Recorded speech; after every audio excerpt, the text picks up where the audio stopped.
At this point, I'm going to start things up and begin this webinar, which is on sex and gender in stem cells and regenerative medicine research, the why, the what, and the how.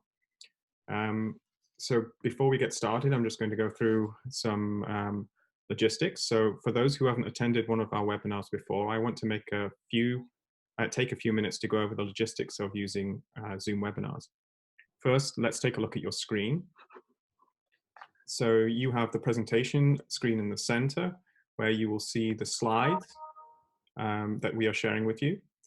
At the top of the screen, you have the view options. Then at the bottom left of your screen, you can access the audio settings if needed, as well as the Q&A option.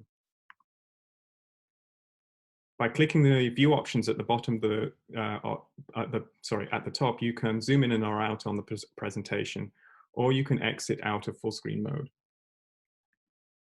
By clicking on the audio settings, you can check if your speakers are on, and you can increase or decrease the volume. As an attendee, you will be on mute for this webinar. You can submit a question to presenters at any time during the webinar by clicking on the Q&A button on the top of the screen, on the bottom of the screen.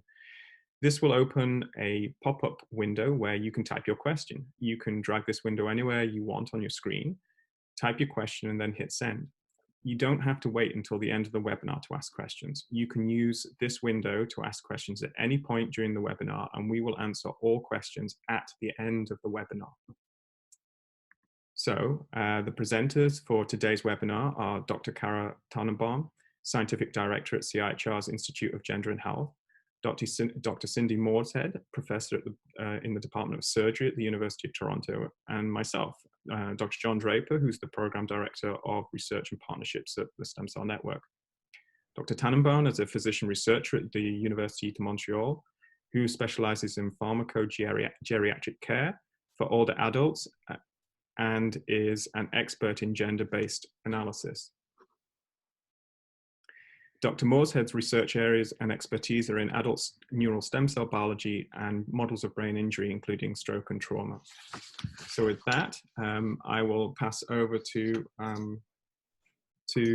Cara. Please take it away. Great. Thank you very much, John. Thank you, Cindi, for joining us, and I'm excited to be here. Basically, what we're going to talk about today, I'll just go back to the overview, is to go over why sex as a biological variable is important in stem cell and regenerative medicine, what you need to know about recent changes to CIHR policies regarding sex and gender, and the fun part is how you can integrate sex and gender into your research. I understand that many of you received the flyer that we gave out during the Canadian Stem Cell annual meeting, and some of you may have participated in the poster competition. So I've met a number who have already told me that they've started thinking about this, and for those of you who haven't, I hope that will open some eyes. Now, I've also been told that you're a very, very savvy audience, and so I suspect that many of you already know how to use the term sex and gender correctly. And if you were sitting in front of me, I would have you raise your hand or indicate to me whether you think the following statement is true or false. The terms sex and gender mean the same thing and can be used interchangeably in health research.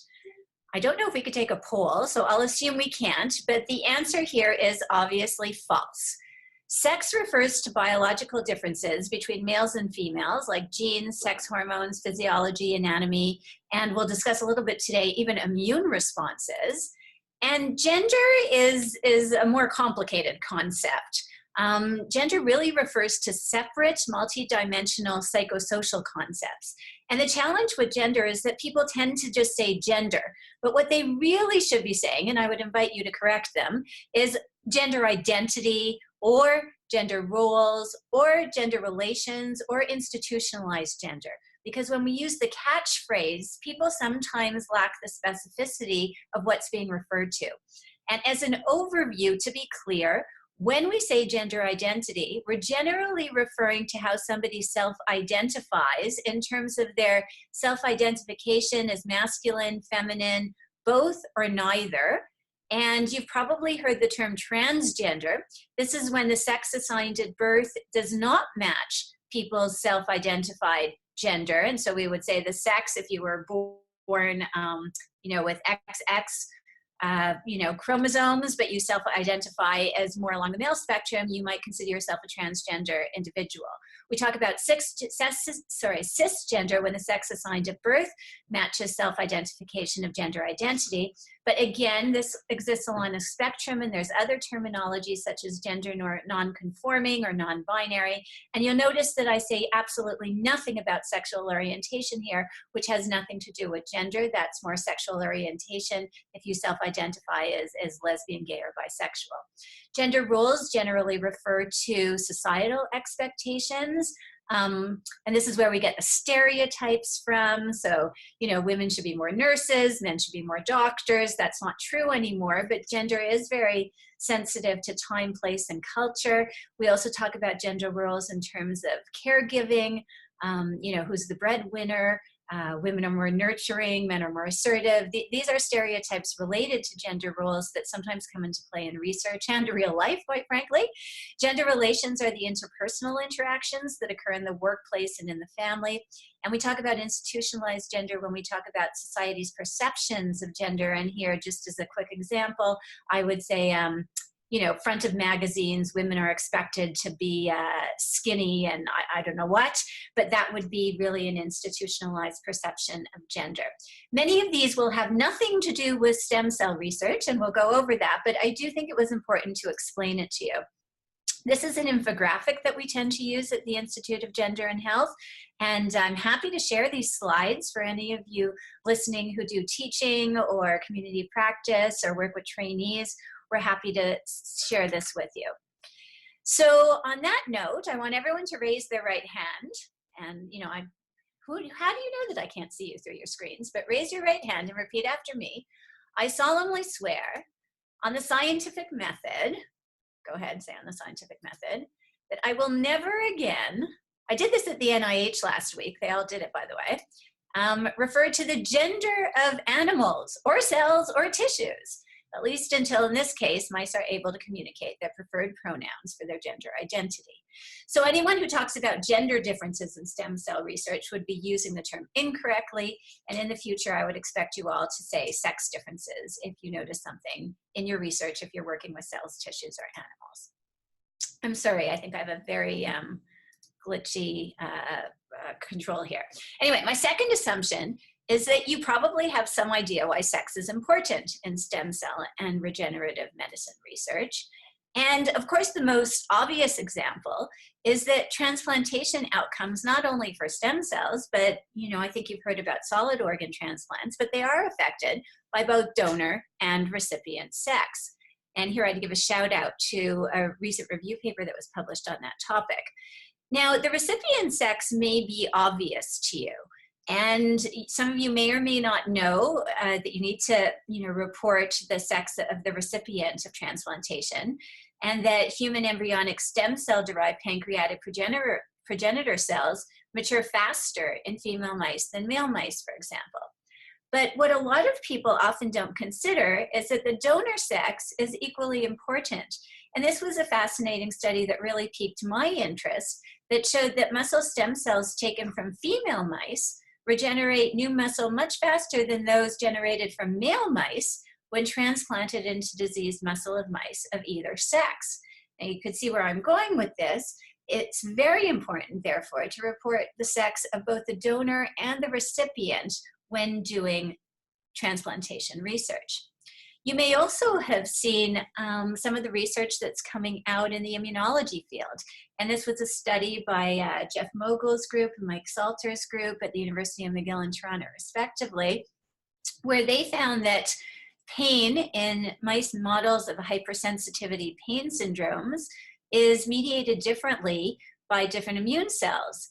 And so in male mice, when they gave microglial inhibitors, the pain response completely disappeared, but remained preserved in female mice, at which point they were able to discern that it was possibly T cells that were mediating some of the neurotransmissions. Now, I mention this because as we go on, I want you to reflect from an evolutionary perspective how sex differences may have evolved you know, females get pregnant and males don't, and clearly they're not in pain the entire time, and stem cells are quite active in, you know, conditions of pregnancy and reproduction. And so if you really stop to think about it, it's kind of fascinating, some of the underpinnings that may have led to the sex differences that we're observing across different areas. And this is another study that I'm just going to shout out. I do like to, you know, underscore Canadian research, so please send me your research if you want me to include it in my talks. But this was work done by Paul Cube's group out in Alberta. And what he did is he found, kind of fascinating, that females have innate antibodies to the bacteria E. coli before they're ever exposed to the bacteria. And again, maybe this evolves from pregnancy and evolution, where females have antibodies circulating to protect the fetus from infection, and males didn't. And he looked at the mechanism for this and found that female macrophages have estrogen receptors on them, and that the derivation of these antibodies likely occurs from that mechanism, whereas males don't. So all this to say that there's good reason why we might expect sex differences in some situations. My third and last assumption is that you probably know that if sex and gender are ignored in the research pipeline, then bad things can happen. And the deadliest example that I know of is in drug development. And drug development progresses from cell-based to animal studies to human trials and then clinical care. And at least historically, 80% of cell-based research was conducted on male-only cells, or the cell populations were not reported. This went through to preclinical testing and animal-based research, which historically, again, had been 75% male. Human trials, the populations were predominantly represented by men. And then, of course, after age 65, we see a big switch in the population of well, just because of life expectancy, women live longer than men and are more likely to receive the care. In fact, at age 85, here's my geriatrics coming in, the population of women to men is 2.5 to 1 in the general population, so they're possibly more likely to be getting the therapies that we produce. And so the idea of being transparent and reporting the sex of cells really has to do with the reproducibility crisis. And I don't need to convince this audience that it's made mainstream media, and quite frankly is a little bit of an embarrassment, I'd say, to the scientific community. And we have to be a lot more rigorous in how we report and conduct the methods for our studies. And so to continue with the drug development pipeline, what happened was there was an audit done in the United States for drugs withdrawn from the market between 1997 and 2000. And what they found is that 8 out of the 10 drugs that were withdrawn from the market pose much more of a threat for women. Now, again, if this were an in-person conference, then I would look at you and say, well, do you think that the drugs were withdrawn predominantly because of sex-related reasons or because of some of those gender-related reasons that I mentioned to you before?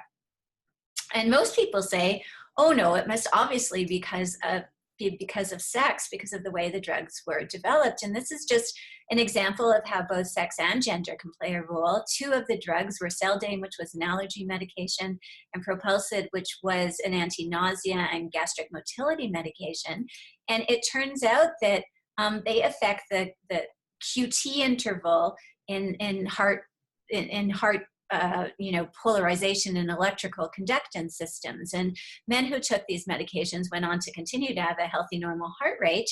But women who took these medications, because females tend to have a longer, what we call QT interval, it predisposes them more to arrhythmias. And in females who took this medication, they developed something called torsade de pointe, which led to basically flat heart line and death.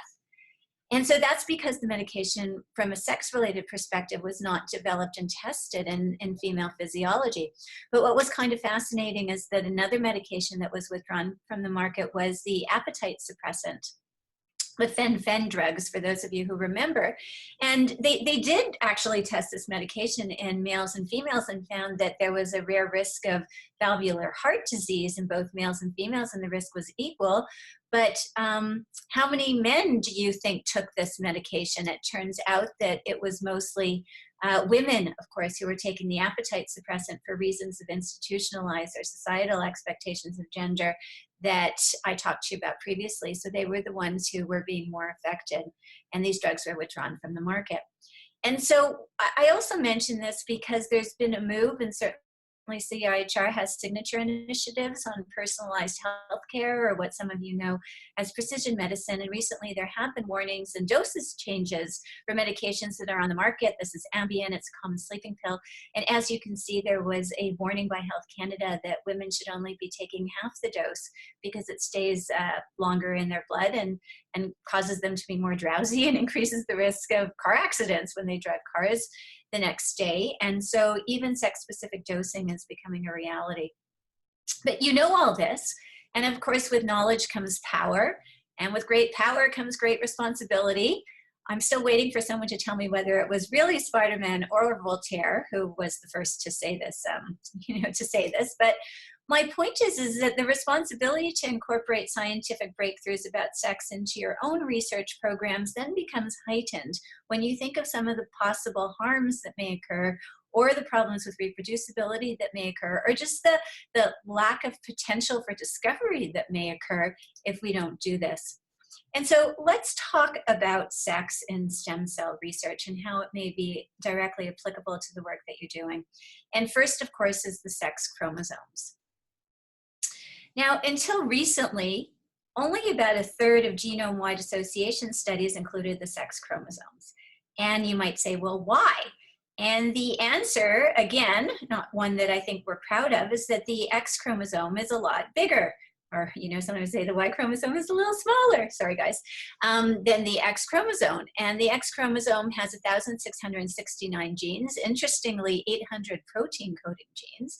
And the Y chromosome only has 426 genes with 72 protein coding genes. And some of the methods that were used in GWAS required the chromosomes to be of the same size.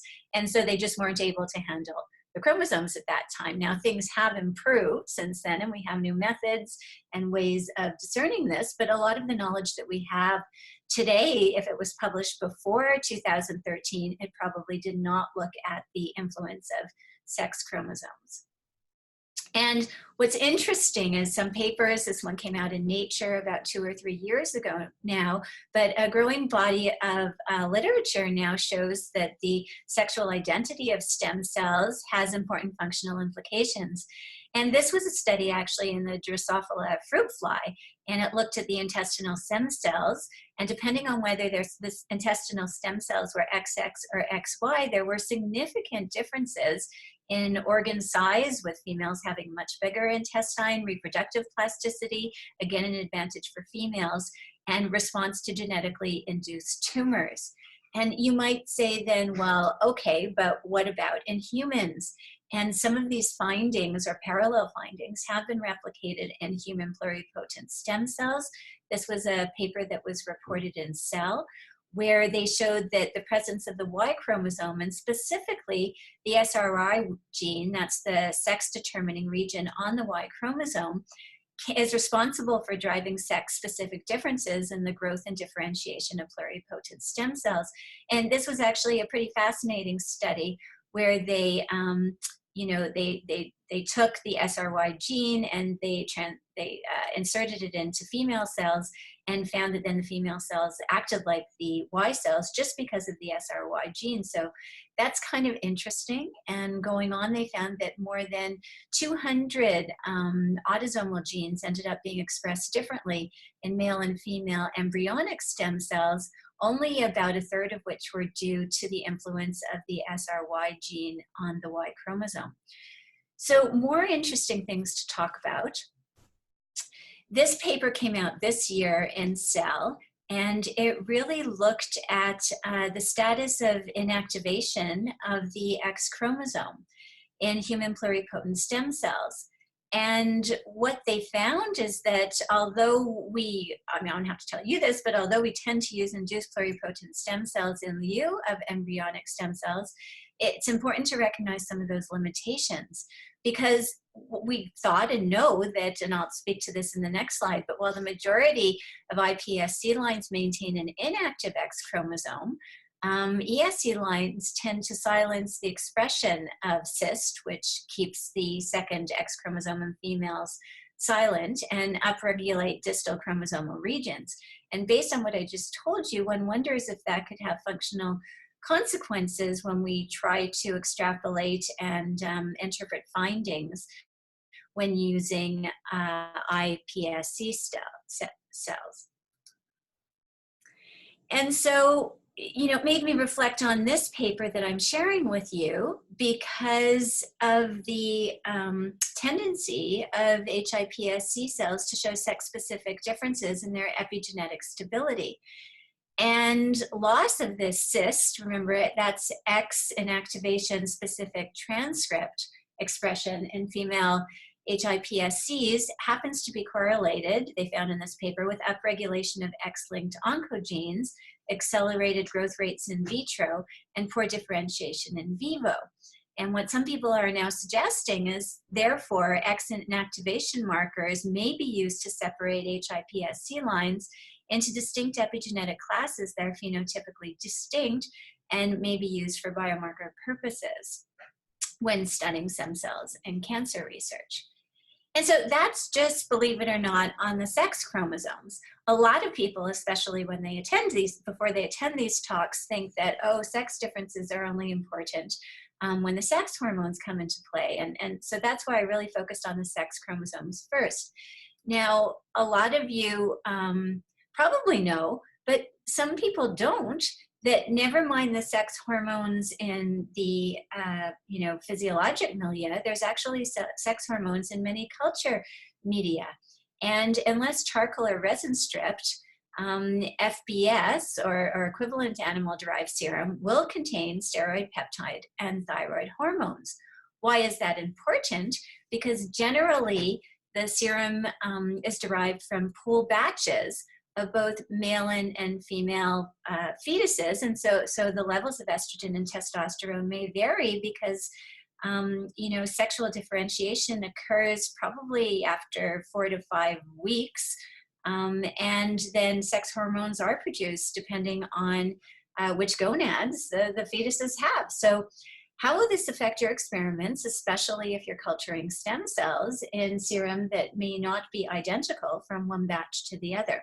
And I'm not saying I have solutions for you. I am just flagging that these may be things that you want to think about.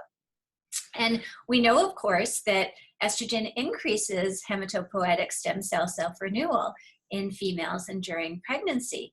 And so definite differences where female well, blood cells, I'm just going to call them blood cells. Female blood cells divide more frequently in female mice than male mice. And this is driven by estrogen because when you delete the estrogen receptor alpha receptors from the stem cells or the genes coding them, then it reduces stem cell division in female, but not male mice. So we know that it definitely plays a role. And I think Cindy's going to talk to us a little bit about what happens when you look at enhancing stem cell functions, particularly in the brain, and if you don't start considering these kind of sex differences. So Cindi, I think this may be where I pass it over to you to talk a little bit about how I think you were doing your research, and maybe it's very, very jumpy, the clicker. And you kind of happened upon some things which led to your gracious acceptance to participate in this webinar to share some of your experiences with the participants. So I'll pass it over to you. Thank you. Okay, great. I'm happy to be here today to share some of the story that we recently published, and it's really about some work and a rather serendipitous observation that really highlights the importance of considering sex in research endeavors.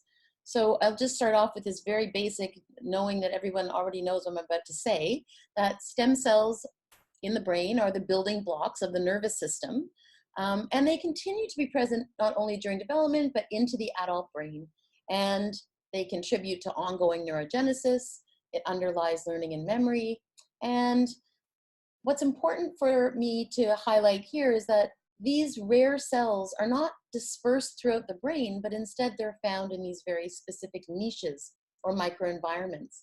And so this is going to sort of form the cornerstone for what I'm about to tell you about how when we want to think about targeting these cells, how we have to think about the niche or their microenvironment and how that's going to regulate their behavior. It's becoming increasingly obvious that the niche does alter the behavior of stem cells. So how are we going to be able to, you know, consider that when we're doing these studies, much like we're considering FBS, now we have to consider the niche. So I can't move this slide, even though I've been granted permission to move it. Would someone be able to move it forward for me? So the other way? Thank you so much. Okay, so on this slide, what I'm really just trying to show you is that in this schematic, this is one of the stem cell niches found in the brain, where most a large proportion of stem cells are found surrounding the fluid-filled ventricles of the brain. And this region very much changes through aging in response to injury. So when we're trying to target stem cells, this changing niche adds a layer of complexity to understanding their behavior, and this complexity is often ignored. Sex and age are two of the overlooked factors in most preclinical research for perhaps obvious reasons. People, are just learning to think about it, or it's expensive to sometimes have to consider all of these different dynamics when you're putting your experiments together. But it does, despite the importance of sex and age in incidence and the outcome of disease, these are often ignored. So all I wanted to do from this slide was just to note that the cell composition, the architecture, blood supply, all of this changes through aging in response to injury, and this can impact cell behavior.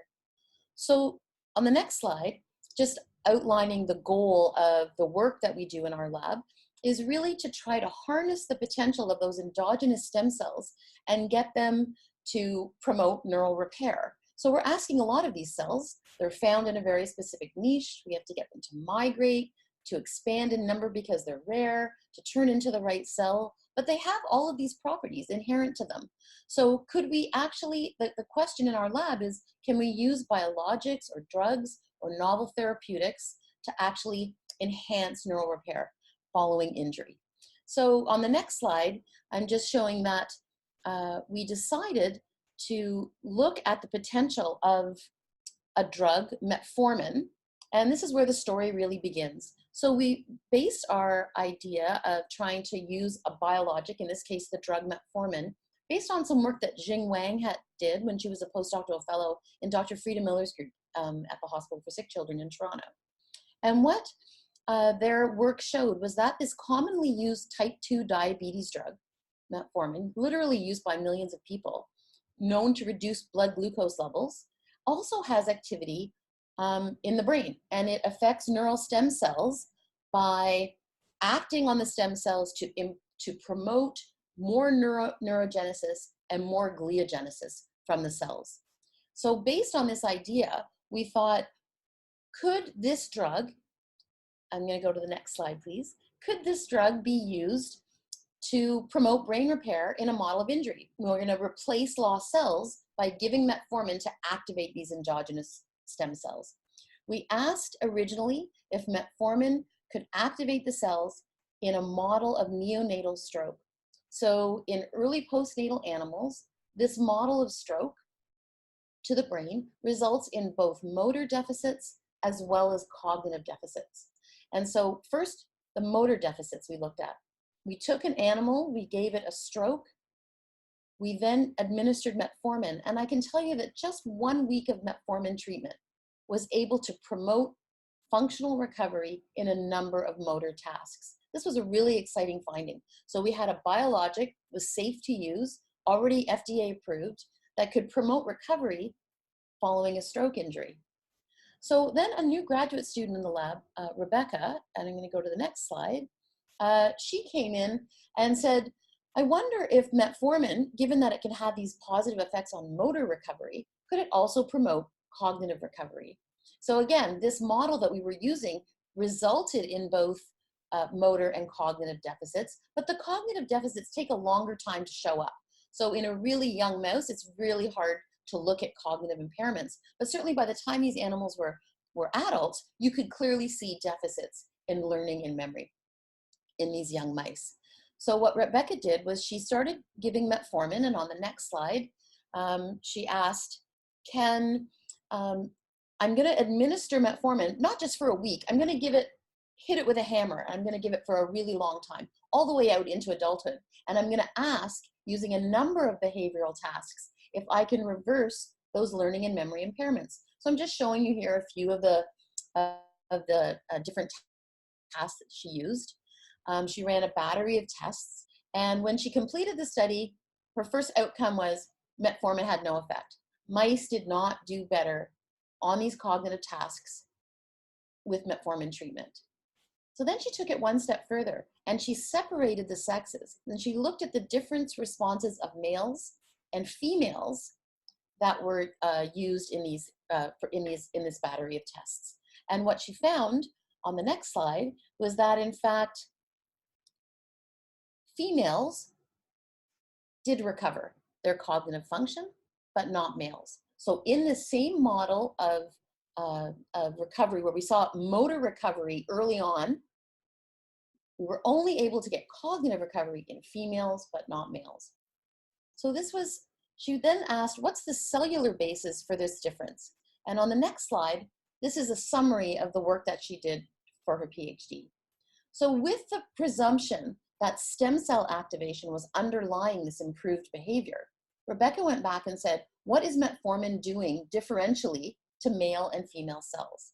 And what she found, if you take a look at the lines, the male and female, the blue and the red lines, what she was able to show was that when animals are first born, so in their neonatal period, both males and females are responsive to the drug metformin. So metformin administered then will expand the size of the neural stem cell pool. You have more stem cells to start to work with.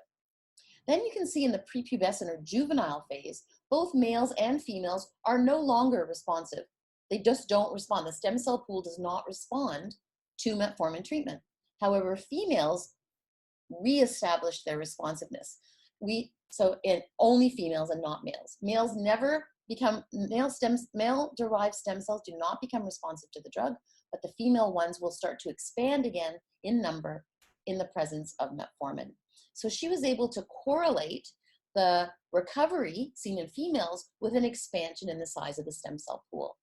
And what she was later able to show was that this effect, on the next slide, all I wanted to do is just in a summary to show that this was really sex hormone dependent. She was able to do a number of studies that showed that the female sex hormones could facilitate the expansion of stem cells. If she took male cells and put them in an environment that was overwhelmingly female, they would start to respond again, and that this was due or sufficient to have estrogen present.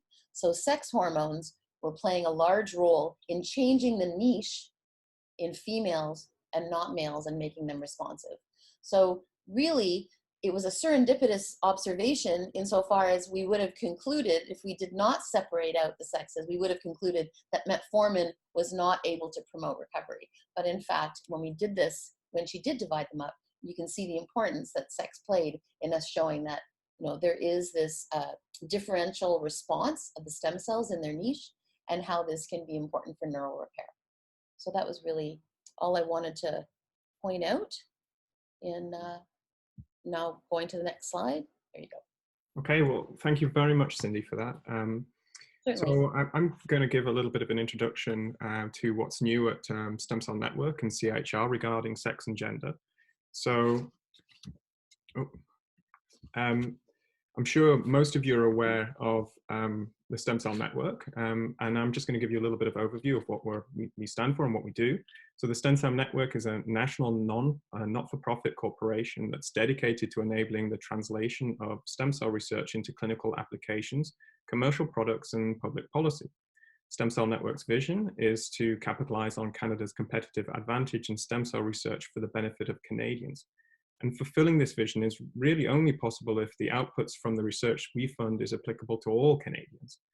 Therefore, we recognize that accounting for sex and gender will strengthen Canadian stem cell and regenerative medicine research activities. And SCN now requires that all funding applications integrate sex and gender, where appropriate, into the research proposal. So trainees, importantly, trainees are not excluded from this requirement. The abstract submission processes to the poster presentations at our annual Tillin-McCullough meeting also request information on how your research accounted for sex and gender considerations. So please make sure that you are thinking about this at that point. So all funding applications to Stem Cell Network are evaluated by international peer review committees, and the integration of sex and gender into a project is evaluated during this during this review process.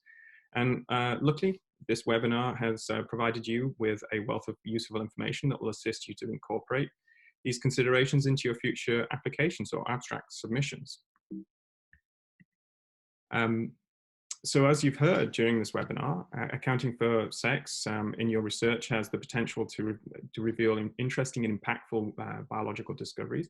You've heard Cindy's impressive account of her research findings, and other SCN researchers are also making progress, such as Tim Kiefer at UBC, who's identified how sex differences lead to variation in the maturation and functionality of pancreatic stem cells during when they're differentiated from pluripotent stem cells. So stories such as Cindy's and Tim's demonstrate that sex is an underappreciated biological variable that will help facilitate the full therapeutic translation of new discoveries. So please make sure that you're thinking about this when developing your projects. At this point, I'm going to hand back over to Cara, who's taking over at this point. Thanks a lot. Love hearing the stories, and thanks again to the Stem Cell Network for hosting us and for really bringing visibility to this. So then people say to me, you know, well, how smart are the peer reviewers? And how smart are, you know, other researchers? And I've spoken to people who are still using the terms incorrectly and don't know what they mean. And so I should let you know that this is actually a government policy. So the money that we all get from to do our research comes from government, and the government of Canada does have what we call a sex and gender-based analysis policy that says that taxpayer money that goes into research needs to produce research that equally benefits men, boys, girls, you know, and gender diverse people. And so that's really where this came from. And when CIHR started introducing that, what people call the box, the sex and gender box, I don't think that's really what we wanted them to call it originally, but you know, how do you account for sex in your research and how do you account for gender in your research? The response rate, as you'll see, was very, very low, and this led to an action plan, the development of training modules, and now what we're calling a peer review action plan to make sure that when you do things properly, peer reviewers don't come back to you with a lack of understanding of the amazing science that you're proposing. And so as of this year, there are changes in the peer review forms for CIHR. I don't know if any of you have submitted this year, but you will actually get in the peer reviewer and SO notes a rating of if it's a strength or a weakness, and some recommendations for improvement if they feel that you're not doing it properly. And we've come a long way. I mean, this is pretty much the years of the CIHR project scheme or open, you know, what we used to call the OOGP competition. And if you look back at the spring of 2011, there was barely 20% of researchers saying that they accounted for sex, and this was across all pillars. And now we're really up to 80%. So I think that when someone says something like a few years ago, you know, maybe people didn't recognize this, I do think that the landscape is changing. And when we divide it up into pillars, you'll see, at least in basic science research, that back in 2011, only 18% of scientists at CIHR said that sex was important. But in fact, now they're saying that almost 80% of them are saying that it's important, and you see the other pillars here. And this is what the peer review form looks like. If any of you are reviewing, you'll be required to indicate on ResearchNote when you evaluate a proposal whether you think the applicant rated the integration of sex as it being a strength or a weakness or not applicable to the application. And many people are very happy to see that non-applicable spot because, for instance, if you're doing basic science research, you might be able to reasonably argue that gender is not applicable. And so in that case, the peer reviewer would say, well, gender's not applicable. I'm certainly not going to rate it as a weakness. It doesn't make sense to do that. And there'll be a box over here, another sex and gender box, lots of boxes, where hopefully you'll receive recommendations looking at the methods that you're using and giving you helpful suggestions of how to really make sure it's scientifically excellent. You might want to know, maybe you already know, maybe you applied. These funding opportunities are now closed. We launched them over the summer and they're being peer review adjudicated right now. But what we've been told is in order to standardize integration of sex and age, because Cindi, to your point, age is just as, if not, as important as sex, and we're not talking about race in this talk, but obviously all of these characteristics are important when we move towards precision medicine. But starting next year, there will be a standardization platform funded across Canada that will help researchers standardize methods, protocols, and statistical techniques when they're looking at basic cellular tissue and animal research. So there'll be a big educational, I think, movement coming up in the next year or two. You also may have heard that we're interested in funding a chair in stem cell research, and this will be someone who I hope will help advance methods in the field. And again, maybe some of you listening applied. It's under peer review right now. I have no idea. So that's something that we really feel will put Canada on the international stage, because to my knowledge, I don't think many other countries are looking really at the potential for discovery in stem cell research as much as Canada is. And this is a huge advantage to us here in Canada. And so maybe I'll wind down and then we'll take questions on going through kind of 101 tips on how you can integrate sex as a biological variable in your research to sum up. So the best practices at this point have to do with the methodologic approaches, and we do have tools to support you and your students and trainees and maybe supervisors, if you don't mind me saying that, because we hear some interesting stories sometimes about how the trainees are interested and the supervisor maybe doesn't see the importance yet, but know your literature. So when you're doing your lit review, make sure that you look up what is known about the effect of sex on stem cell research. Again, another Canadian publication out of Laurie West group just last year in Cell on the impact of sex on alloimmunity. Step 2, include and report both sexes. And here I would underscore again that both the sex of the donor cells as well as the recipient cells, tissues, or animals or human biological materials is incredibly important. There are a number of journals that have guidelines around this. Some of you may have seen the STAR method guidelines for Cell Press, and it talks about transparency and reporting. And I have colleagues now who've had their papers sent back to them before peer review saying that they didn't transparently report the sort of proportion of sex, proportion of cells that were male or female in their experiments. And some people sometimes say that, especially with animal research, well, we've never included, female mice because they tend to be more variable. There's a growing body of literature that shows now that the variability due to the estrous cycle in female mice is equal, if not less, than the variability that we see in male mice because of the hormone fluctuations and social hierarchy patterns that get established in the male mice cages. So sometimes there's aggressiveness and testosterone. My point being that there's trait variability in both female and male mice, and that it is no excuse if someone says that to you for not including female or male animals today. And then, sometimes we ask what's driving the sex differences. Is it sex hormones or sex chromosomes? In your case, Cindi, it sounds like it was the sex hormones. And I just wanted to make everyone aware of what's called the 4 core genotypes mouse model, should this become relevant in your research and you want to investigate mechanisms. So what the 4 core genotype model does is it basically, it takes that SRY gene splicing that I told you about. It could remove the SRY gene from male animals and insert it into female animals, or continue breeding the animals without the SRY gene, in which case their chromosomes will not match the gonads that develop, as well as the sex hormone structure. And so you could look at the effects and mechanisms of differences through this model if you're doing animal research. And there's some good publications. And again, we hope that the standardization core platform in Canada will help researchers conduct this type of research if they haven't done it yet. Now, I do have to say measure gender if applicable.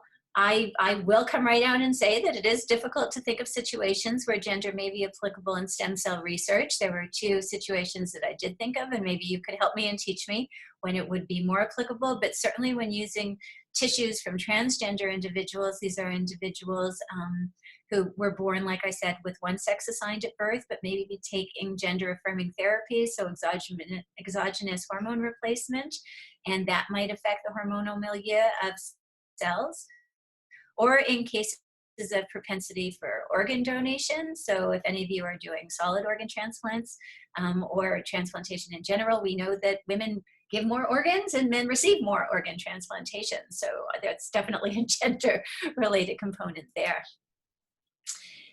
Just so you know, Statistics Canada is piloting what we call a 2-step process for questions about gender identity. Sometimes when you see samples, it says male or female, and you ask, well, was that sex or gender? Generally, if that data was collected in the hospital, they typically refer to the biologic sex of the individual. But from now on, in most questionnaires, people will be asked, and maybe you've already seen this on the census, but what sex were you assigned at birth, male, female, and what best describes your current gender identity? And in their wisdom, Statistics Canada decided to also write male, female, Indigenous, or something else. And I think here they really felt that statistically they had to match kind of the male, male, female, female to determine if people were cisgender or transgender. But a lot of people would tell you that when we talk about gender, they prefer using the terms man or woman. So I'm just going to leave that with you. And then, of course, there's the sample size question. It depends if you're doing exploratory research or confirmatory research. If you're really just looking in an exploratory fashion, I would start by pulling your data, looking for trends.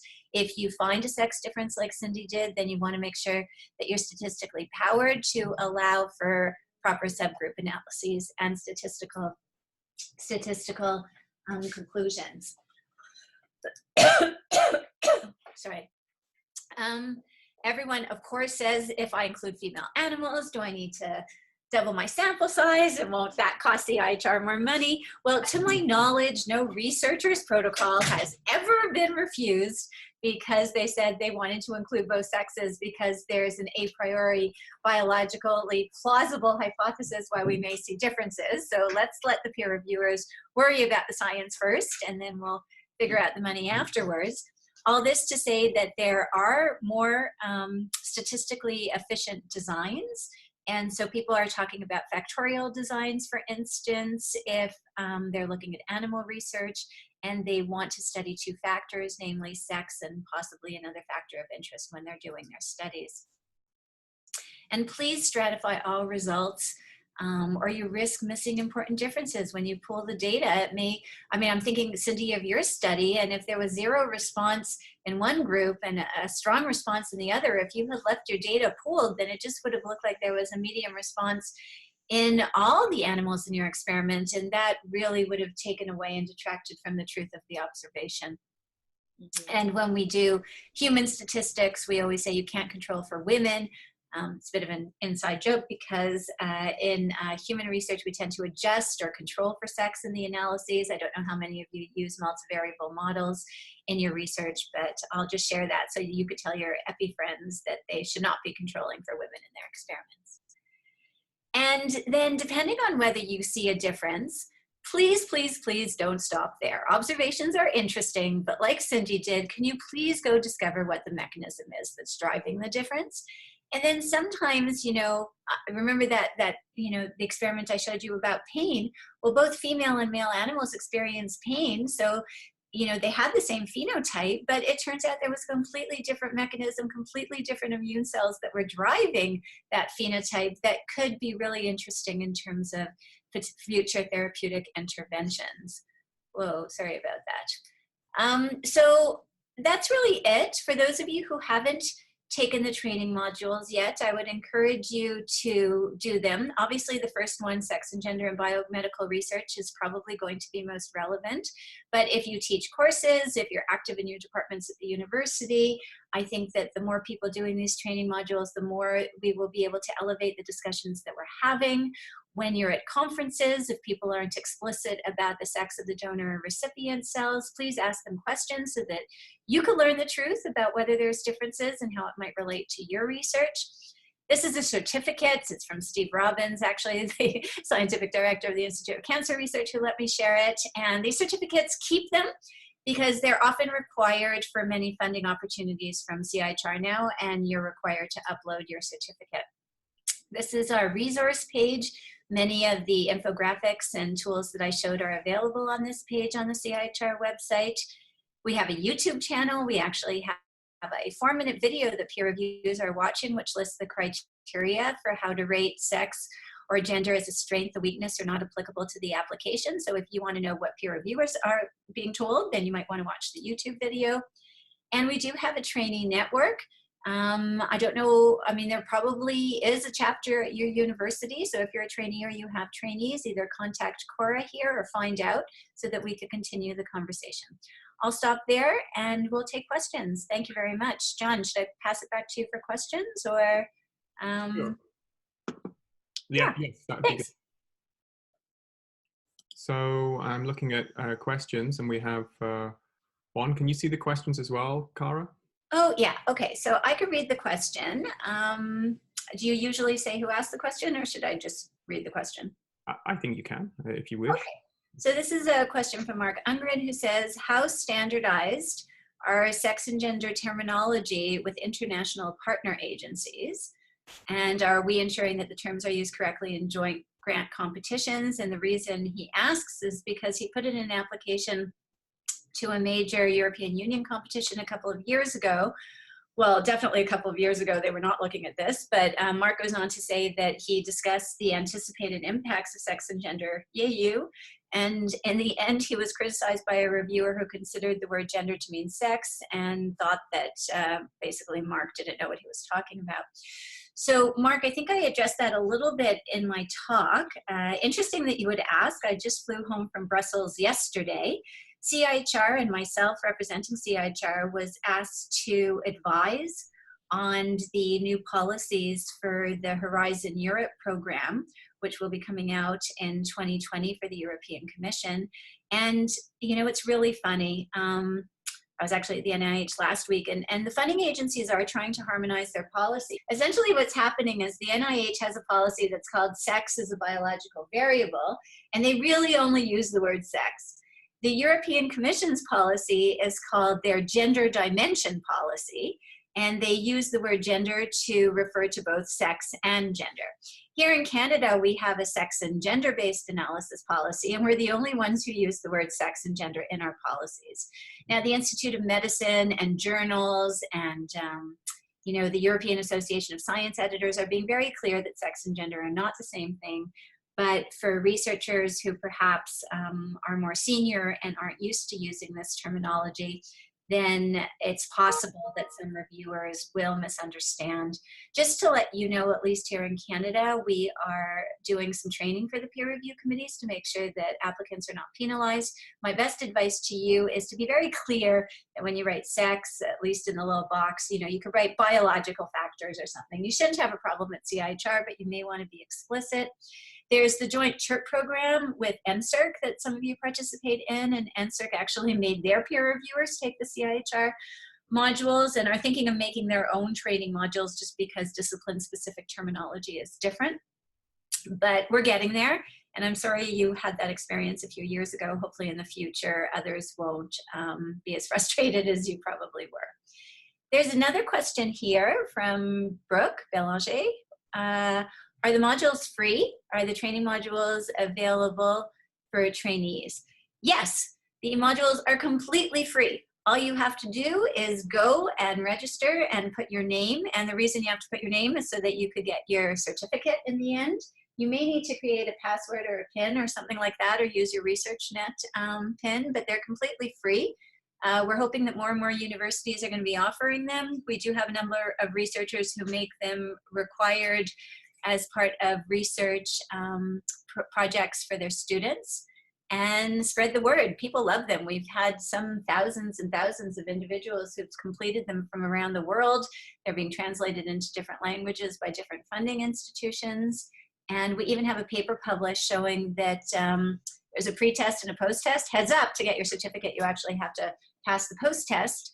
And we're able to show statistically significant differences in knowledge and self-efficacy or confidence for applying them. And the cool part about the training modules is that some researchers were generous enough to share their proposals with us. So we actually do a mock peer review within the training modules, and that leads people to state that they will change their behavior going forward.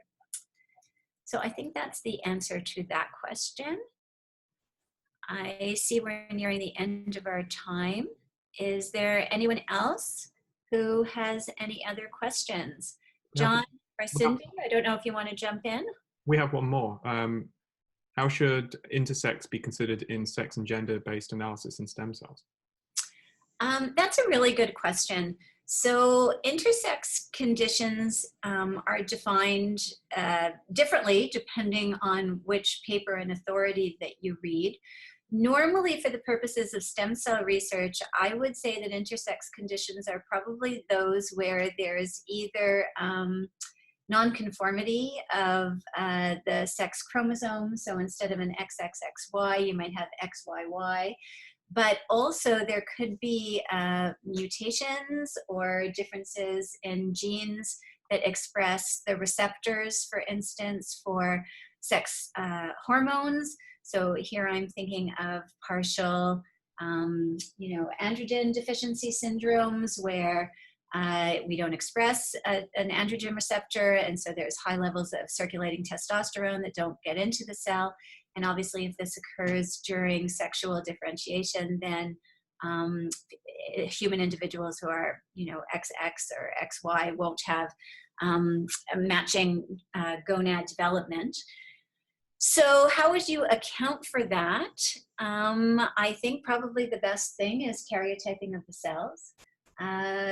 Hopefully, although not always, some individuals, and here, I'm thinking of Jamie Lee Curtis, who's an intersex individual. She is, hopefully you know who she is. She's a very famous female actor who has an intersex condition and is chromosomically male.